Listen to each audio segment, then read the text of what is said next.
Kalau disebut kata indah, kita sudah tidak perlu berpikir lagi. Indah itu ya yang seperti itu. Kalau di dalam KBBI, indah itu artinya adalah enak dipandang.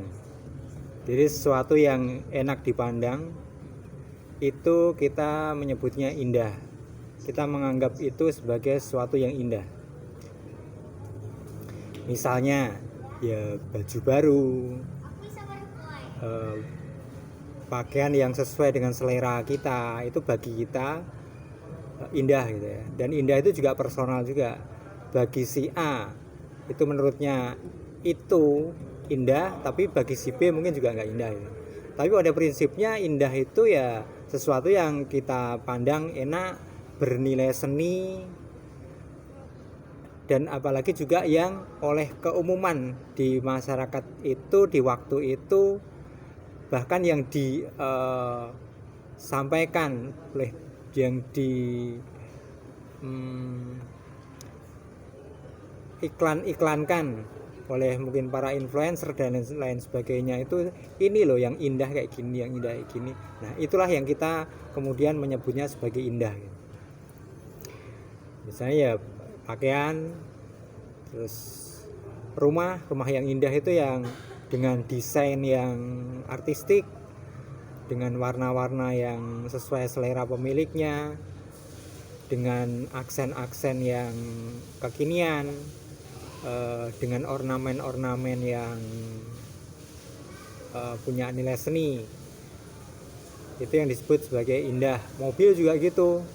Pabrikan mobil berlomba-lomba bikin desain yang indah, yang menarik bagi konsumen. Dan selera setiap selera keindahan itu juga macam-macam ya. Bagi orang Indonesia itu seleranya beda dengan orang Eropa, orang Jepang beda lagi gitu. Pada prinsipnya yang indah itu ya yang seperti itulah, yang sudah kita pahami bersama gitu. Kemudian saya bicara indah ini, saya coba mau mengajak teman-teman untuk memikirkan apakah yang kita sebut sebagai indah itu, kita anggap sebagai indah itu, apakah itu ya keindahan yang sejati atau jangan-jangan keindahan semu gitu. Nah sekarang kata sejati dulu ya. Sejati itu asli, tulen, murni. Nah, kalau di KBBI maknanya itu sejati ya. Jadi keindahan sejati yang memang benar-benar indah. Dilihat dari sudut pandang yang banyak sudut pandang itu, kita ketemu bahwa itu tetap indah gitu. Itu bisa kita sebut sebagai keindahan yang sejati.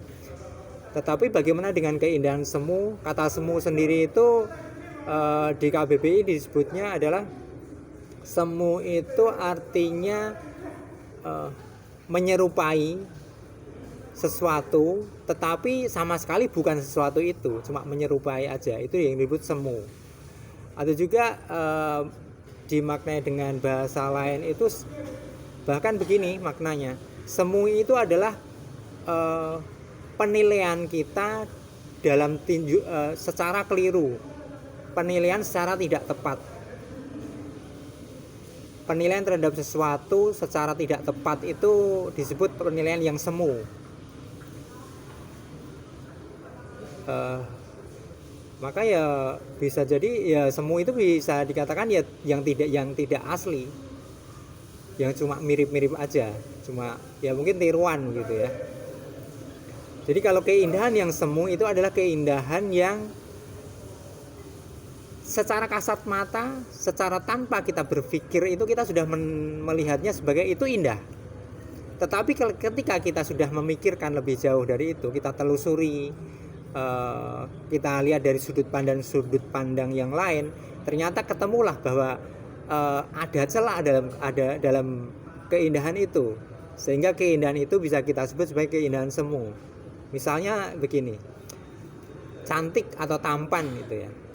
Cantik itu bisa mungkin secara kasat mata seorang wanita itu cantik, tetapi ketika kita lihat, kita tinjau dari tinjauan yang lain, yaitu ternyata akhlak si wanita ini dilihat dari norma agama itu nggak baik, maka kecantikannya itu jadi kecantikan yang semu. Apalagi kecantikan itu dipakai bukan untuk ketaatan kepada Tuhan, melainkan malah dipakai untuk bermaksiat. Itu cantiknya jadi kecantikan semu gitu ya. Sekarang kembali kepada keindahan lagi. Sekarang yang kita sebut indah, kita pakaian beli yang baru, kita milih sesuai selera kita, yang kita matchingkan dengan diri kita, dan ketika kita pakai itu kita merasa itu jadi sesuatu yang indah. Orang melihatnya juga itu keindahan gitu ya. Kita punya kendaraan yang model yang terbaru, kita memilih sesuai selera kita yang desainnya yang seperti ini, itu sebagai sesuatu yang indah. Rumah pun kita bangun dengan ornamen-ornamen, kita kasih hiasan-hiasan, kita pakai jasa desain yang kekinian mungkin gitu. Itu ya kita sebut sebagai rumah yang indah. Tetapi coba mungkin kita perlu untuk menengok ya, apakah keindahan itu keindahan sejati ataukah keindahan yang semu. Nah, kalau kita tengok dari kacamata ekologi, itu begini. Kita lihat keindahan itu diproduksi ya, keindahan. Rumah itu dibikin, mobil dibikin, pakaian dibikin, dan lain-lain yang artifisial itu dibikin. Nah, sekarang kita tengok ke belakang, bagaimana proses pembikinan itu, bagaimana itu bisa, mungkin sebuah baju itu bisa menjadi baju itu, prosesnya bagaimana sih?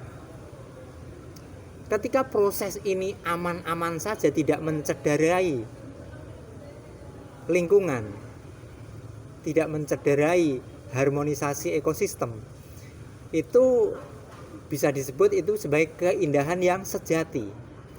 Tetapi ketika pakaian itu, baju itu, prosesnya dalam pembuatannya, dari produksi bahannya, budidaya kapasnya, ternyata untuk mengairi kapas itu butuh air yang begitu banyak, dan caranya harus menyedot dari sumur dalam yang kemudian ada dampak bagi lingkungan sekitar. Ketika penyedotan itu tanah sekitar jadi kekeringan, kemudian belum lagi menggunakan pupuk dan pestisida yang begitu banyaknya agar budidaya itu bisa mendapatkan hasil yang maksimal. Itu saja ternyata sudah menimbulkan masalah bagi lingkungan. Terus lagi pengangkutannya ke pabrik pemintalan benang, terus proses pemintalan benang itu kemudian penenunan menjadi kainnya itu, terus kemudian pewarnaannya bagaimana, untuk mesinnya itu emisinya ditimbulkannya bagaimana, dampak dari emisi itu bagaimana, pengelolaan dari emisi itu bagaimana, kemudian untuk pewarnaan ini ada limbahnya, pengelolaan limbahnya bagaimana. Seperti dulu di video saya yang sudah lama itu, saya pernah menceritakan waktu saya PKL itu di dekat tempat bengkel yang saya PKL itu ada sungai kecil yang warnanya setiap hari berubah warna karena dekat pabrik tekstil. Kalau proses pembuatan baju ternyata seperti itu mencemari air, yang bagi ikan-ikan di sana, bagi spesies yang hidup di sungai itu, pewarna limbah itu mengganggu mereka, maka tentu ini sudah menjadi poin tersendiri bahwa prosesnya ini sudah bermasalah ya. Proses untuk membuat keindahan itu ternyata sudah bermasalah dulu, sudah merusak keindahan yang lain dulu. Keindahan yang Tuhan ciptakan, Tuhan berikan secara gratis kepada kita, itu sudah dirusak oleh proses pembuatan sesuatu yang kita sebut indah itu dulu. Nah, belum lagi terus prosesnya kemudian untuk di garmentnya, penjahitannya, terus kemudian untuk packingnya, terus distribusinya, apalagi dengan kita belinya secara online masih dibungkus dengan bungkus yang lain lagi, baru sampai kita. Kemudian kita ketika sudah sampai kita itu, kita pakainya juga nggak lama sudah nggak kita pakai lagi, kita udah beli baru lagi, beli lagi, ada model baru beli lagi. Nah, dengan seperti itu maka baju-baju yang kita kenakan, maka penampilan kita ketika pakai baju yang banyak itu, yang kita gonta-ganti itu, yang bagus-bagus menurut kita itu, ternyata keindahan dalam penampilan kita itu ternyata keindahan semu. Karena apa? Karena proses untuk menciptakan tampilan kita yang indah, yang kita kemudian memotret diri kita, memosting di sosial media, memamerkan kepada khalayak ramai, itu ternyata proses untuk menjadikan tampilan kita begitu indah menawan itu ternyata merusak sekian banyak keindahan yang sudah Tuhan berikan kepada kita. Maka ya mungkin bisa dikategorikan bahwa keindahan seperti itu adalah keindahan yang semu, bahwa keindahan yang kita miliki, yang kita upload di sosial media itu adalah keindahan yang semu ternyata. Karena proses untuk mewujudkan itu ternyata mengorbankan keindahan yang luar biasa banyak yang Allah berikan, yang Tuhan berikan kepada kita. Begitu juga kendaraan, ketika kita beli kendaraan yang indah sekali lah tampilannya, kita pakai itu, kita tampak gagah, tampak ya indah, kita di jalan indah sekali. Tetapi kita ketika menggunakan itu, ya sebenarnya belum perlu pakai, kita jalan kaki aja bisa, tapi kita udah pakai kayak gitu, bikin macet, menambah emisi, kayak gitu-gitu. Akhirnya keindahan yang kita miliki itu jadinya keindahan yang semu, karena sudah mengorbankan, sudah merugikan keindahan-keindahannya lain yang Allah berikan kepada kita. Keindahan alam, nggak cuma keindahan alam itu nggak cuma yang tampak kita lihat saja, tetapi adalah harmonisasi, adalah interaksi antara komponen-komponen alam itu yang kalau kita amati itu indah sekali sebenarnya. Dan itu rusak gara-gara keindahan gara-gara proses untuk menciptakan keindahan maupun cara mengonsumsi keindahan yang kita dapatkan itu. Begitu juga rumah itu kalau cuma sekedar yang penting berfungsi, kita nggak terlalu membuat ornamen yang neko-neko, meliuk-liuk dengan bahan yang semakin melambung hanya gara-gara untuk bikin aksen-aksennya, bikin variasinya saja, padahal nggak pakai itu pun sudah secara fungsi sudah baik. Nah, dengan keindahan-keindahan yang begitu, keindahan-keindahan seperti itu, kalau pembuatan rumah itu ternyata ya prosesnya, limbah-limbahnya, berangkanya, sisa semennya, potongan-potongan dari ininya bahan-bahannya, mungkin yang dari PVC, sekarang lagi tren plafon PVC itu kan, secara tampilan indah, tapi bagaimana proses pembuatannya, bagaimana proses pemasangannya, ketika terpasang itu pasti ada potong-potongannya. Nah, itu dibuang kemana? Jangan-jangan cuma dibuang ke solokan. Nah, kalau seperti itu, proses-prosesnya tidak bertanggung jawab terhadap alam, ya jadinya semua keindahan yang tercipta itu jadi keindahan semu. Dan mestinya ya karena itu rezeki yang memberikan adalah Tuhan, kita mestinya juga malu pada Tuhan dengan kita memiliki keindahan-keindahan semu itu. Lalu bagaimana? Apakah kita nggak boleh berindah-indah kayak gitu? Nggak boleh punya mobil yang bagus, nggak punya rumah yang bagus, nggak boleh punya pakaian yang bagus dan lain-lain yang bagus yang tampak indah? Ya boleh lah, cuma ya kita kembali kepada pelajaran Ramadan kemarin. Yang pertama adalah menahan diri, jangan berlebih. Ya kita sakmadyo kalau orang Jawa bilang. Ya saya ingat gini, ketika 10 tahun yang lalu saya itu sowan ke Bumi Langit, saya ketemu sama Pak Iskandar Wawuruntu dan kami ngobrol itu bertiga waktu itu sama seorang orang Jogja pegawai bank. Ngobrol lama waktu itu sambil tur kebun kita ngobrol. Beliau mengatakan begini, kalau kita itu bisa beli contohnya itu dompet yang bahannya itu dari plastik, maka ya kita bisa beli itu, kita mengucapkan hamdalah, alhamdulillah. Tapi jangan lupa kita juga harus mengucapkan istighfar, astagfirullah, mohon ampun kepada Allah. Kenapa? Karena dengan kita memiliki itu, kita telah berperan untuk merusak lingkungan dari proses produksinya. Belum lagi dari nanti ketika kita sudah nggak pakai itu lagi, kita sepanjang apa kita pakai itu, jangan-jangan segera dibuang, ganti yang lain lagi. Dan ketika sudah nggak kita pakai menjadi sampah, kemudian kita sampahnya bagaimana, apakah kita masih ngurus, apakah kita mendaur ulangnya, apakah kita menempatkannya di tempat yang semestinya. Nah, dengan kita memiliki dompet, sebuah dompet saja, kita itu sudah memiliki peran untuk merusak lingkungan. Maka itu pesan Pak Iskandar, yaitu selain kita mengucap hamdalah, ya kita istighfar. Bahkan istighfar itu duluan sebelum hamdalahnya malahan. Nah, itu ya keindahan. Ternyata keindahan yang kita agung-agungkan itu ternyata sangat mungkin itu adalah keindahan semu.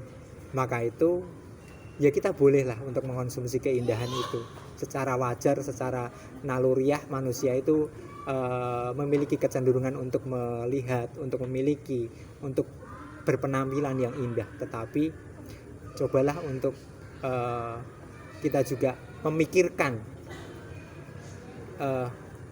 dampak-dampak lingkungannya. Maka bagaimana kita bisa meminimalkan dampak-dampak itu adalah ya kita tidak terlalu mengkonsumsi begitu banyak itu ya, tidak terlalu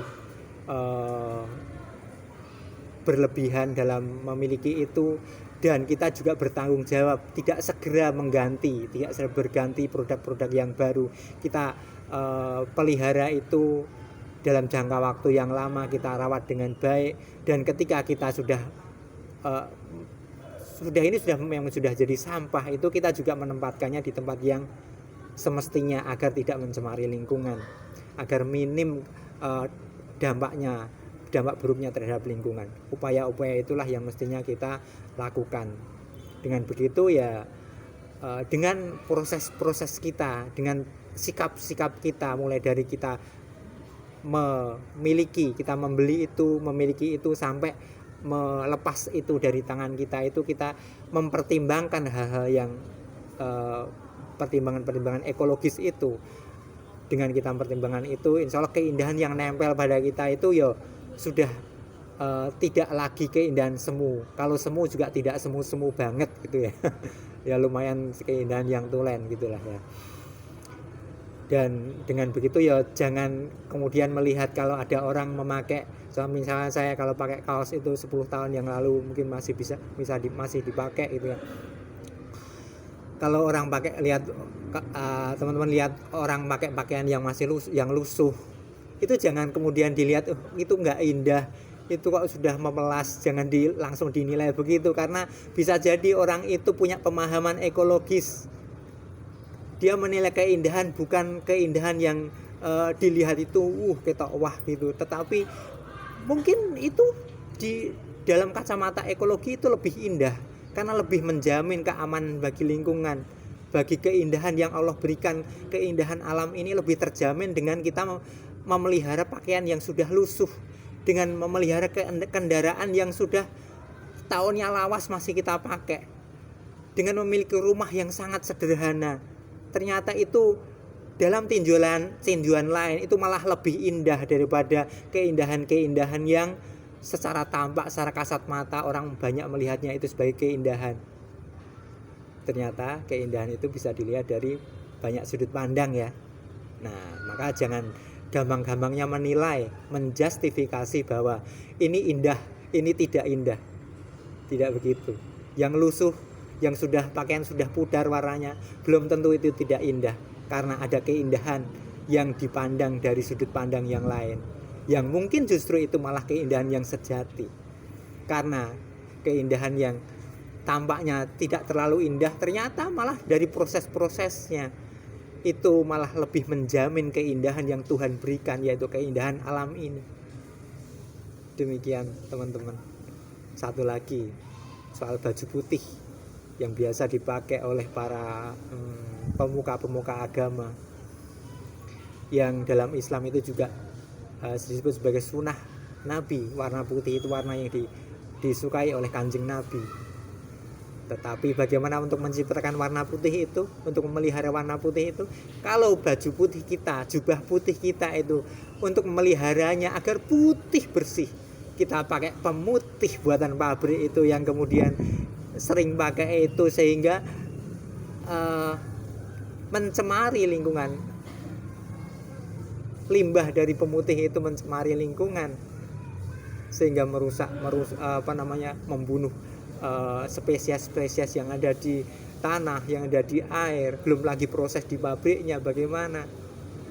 Kalau untuk memelihara baju putih agar putih bersih, harus menggunakan seperti itu. Ya, putih bersih kita itu juga bukan putih bersih yang sejati sebenarnya. Putih bersihnya semu. Lebih baik nggak terlalu putih banget, dicuci dengan yang sabun yang nggak terlalu merusak lingkungan, atau bahkan menggunakan lerak yang sabun alami yang nggak merusak lingkungan. Nggak terlalu putih, putihnya putih yang agak putih susu, putihnya putih nggak bersih, tetapi malah bisa jadi itu merupakan putih yang sejati, karena putih yang untuk membikinnya, untuk memelihara warna putih itu tidak begitu merusak lingkungan. Demikian, mari kita untuk berpikir yang lebih cerdas ya, gak cuma satu pandangan, gak cuma menilai indah itu hanya secara kasat mata, dilihat indah gitu saja. Tapi cobalah gunakan akal kita, gunakan hati kita yang itu dikaruniakan oleh Tuhan. Mari kita gunakan agar bisa bijak menilai keindahan. Silakan direspon teman-teman. Terima kasih.